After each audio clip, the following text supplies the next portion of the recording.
Ikhwani fiddin wa akhwati fillah rahimakumullah.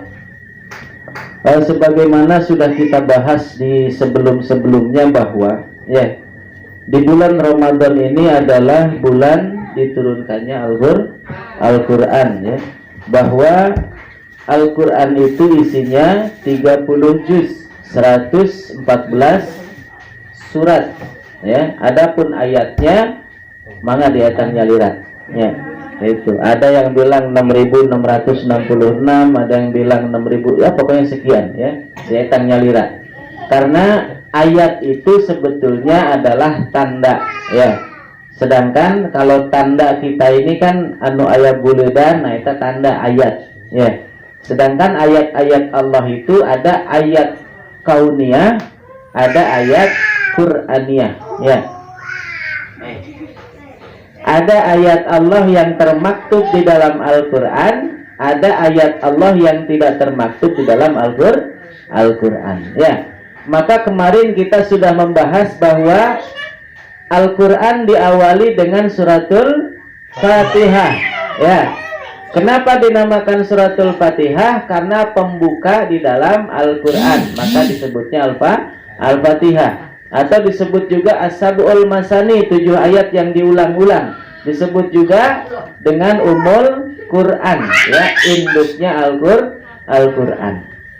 Nah, kemarin kita sudah bahas 2 ayat Bismillahirrahmanirrahim, Alhamdulillahirabbil alamin bahwa Allah itu adalah pengurus, pengatur, pencipta, terus apa lagi? Yang memberikan rizki, yang memberikan azab, pokoknya segalanya bagi seluruh alam. Jadi pada intinya adalah Allah ini sebagai apa? Yang memberikan aturan kepada manusia.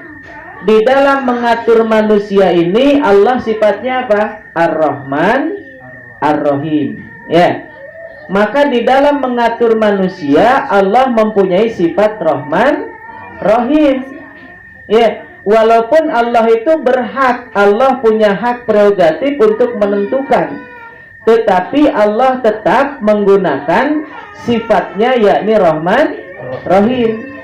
Maka kita manusia, wujud kekuasaan Allah di dunia, wujud kekuasaan Allah di muka bumi, maka ketika kita melaksanakan aturan Allah di bumi harus bersifat apa? Rahman, Rahim. Rahman, Rahim dan apa sih? Pengasih, penyayang. Apa bedanya pengasih, penyayang? Beda tuh, pengasih, penyayang. Beda tuh.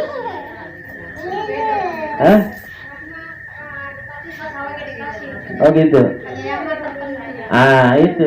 Maka ketika Nabi Ibrahim alaihissalam dalam surat Al-Baqarah tadi yang kita baca tuh, Nabi Ibrahim berdoa kepada Allah, ya Allah jadikanlah negeri ini negeri yang aman, negeri yang subur. Berikanlah rizki dari apa-apa yang ditumbuhkan bumi bagi orang-orang yang beriman. Kata Allah, Ibrahim nu kafiroge ku kami diberi kesenangan sedikit di dunia, nanti di akhirat mereka masuk jahanam. Jadi seluruh makhluk Allah di muka bumi ini itu diberikan rizki oleh Allah. Itu Allah pengasih. Maka kita wujud kekuasaan Allah di muka bumi ini harus pengasih, adil kepada seluruhnya. Hatta dia seorang kafir sekalipun. Kalau di kita disebutnya non-muslim. Walaupun orang non-muslim, ketika dia tidak memusuhi Islam, maka kita harus bersifat adil.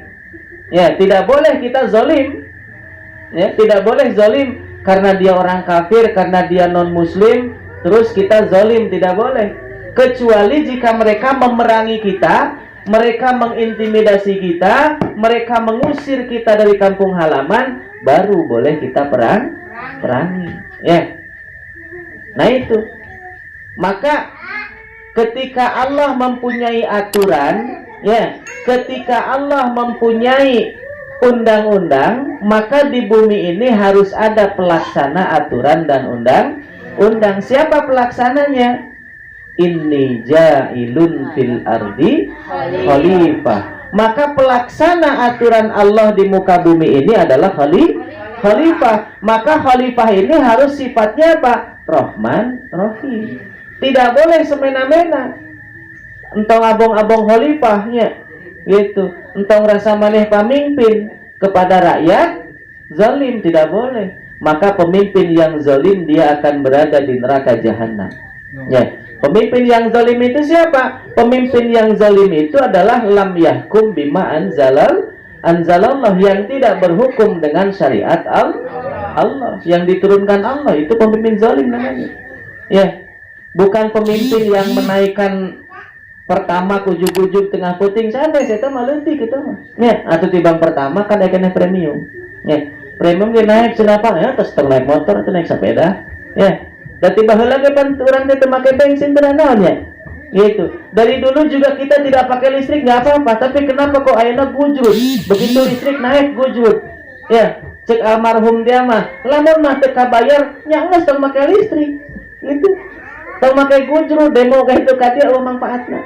Ya, kita orang-orang yang beriman, maka kita melaksanakan aturan-aturan Allah. Insya Allah, ketika kita melaksanakan aturan Allah, maka Allah yang mengatur kita, Allah yang mengurus kita, maka tidak akan ada kemadaratan kepada kita.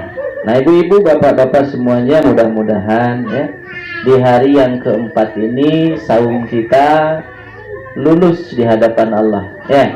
Lulus dalam artian bukan hanya sekedar mendapatkan haus dan lapar, tetapi kita mendapatkan pahala dari saum kita. Karena itu nanti yang akan ditimbang.